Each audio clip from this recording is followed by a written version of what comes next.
So for this episode, we're going to be talking about getting a library card online. Here's some tips on getting a library card.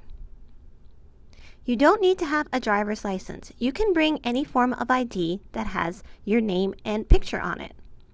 Fill out the online application before you come to the library.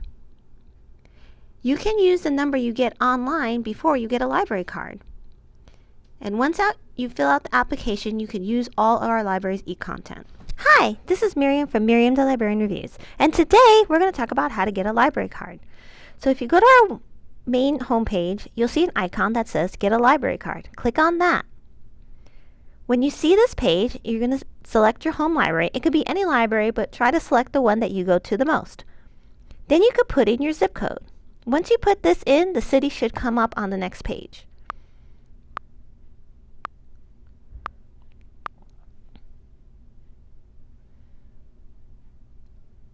Click on the drop-down menu and then click the city.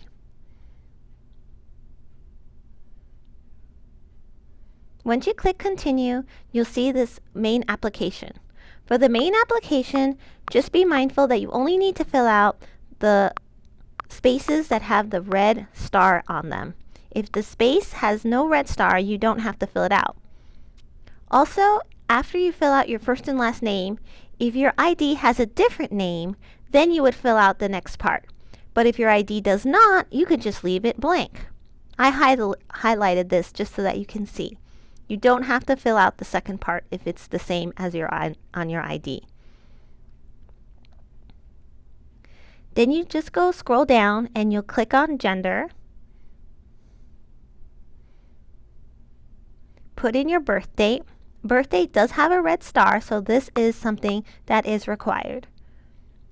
Make sure the birth date also matches your ID.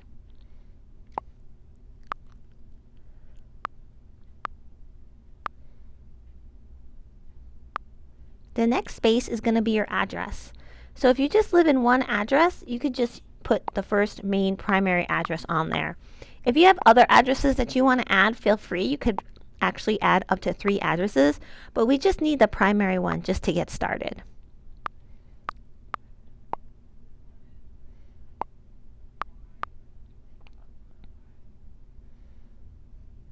Since your zip code's already in there, you don't have to fill it out again. Also, the email address is not required, but we recommend putting an email because we could send you library notices this way.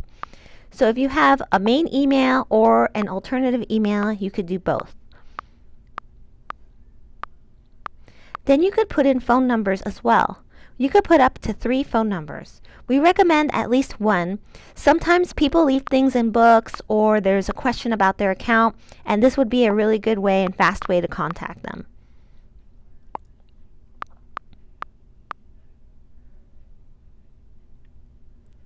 The next is preferences for receiving library notices. This one you could leave as none, and you could also change your language preference to English or Spanish. Another thing you can do is we can send you text messages for when a book gets received, if you put it on hold, or if there's a fine due, and you could just designate it to your first primary number. Then you could select a carrier from the drop-down menu. The next field is required. It's your driver's license unique ID. Just be mindful, you don't have to have a driver license to get a library card. You could use any unique ID you have, such as an employee ID, a passport, or even an ID from out of the country or even out of the state. Responsible party would be only if you were under 18.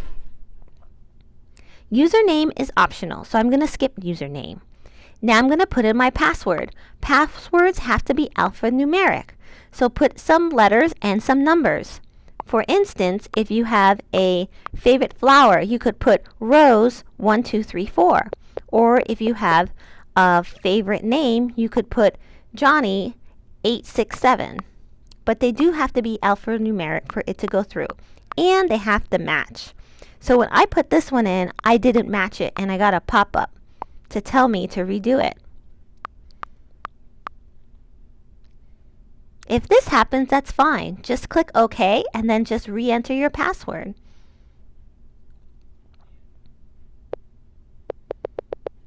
The alphanumeric password is unique to you. If you ever forget it, we will not be able to see it, so we can reset it. You could always call us or come in the library and we could reset it for you.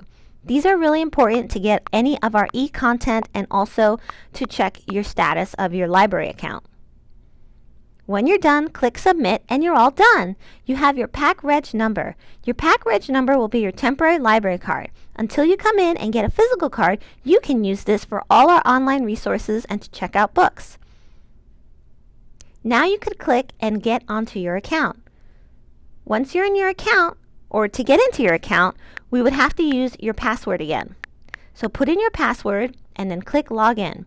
And there's the account. As you can see, my name is there, my barcode, I'm online registered, everything is in, all the information is correct, so I'm just kind of double checking everything.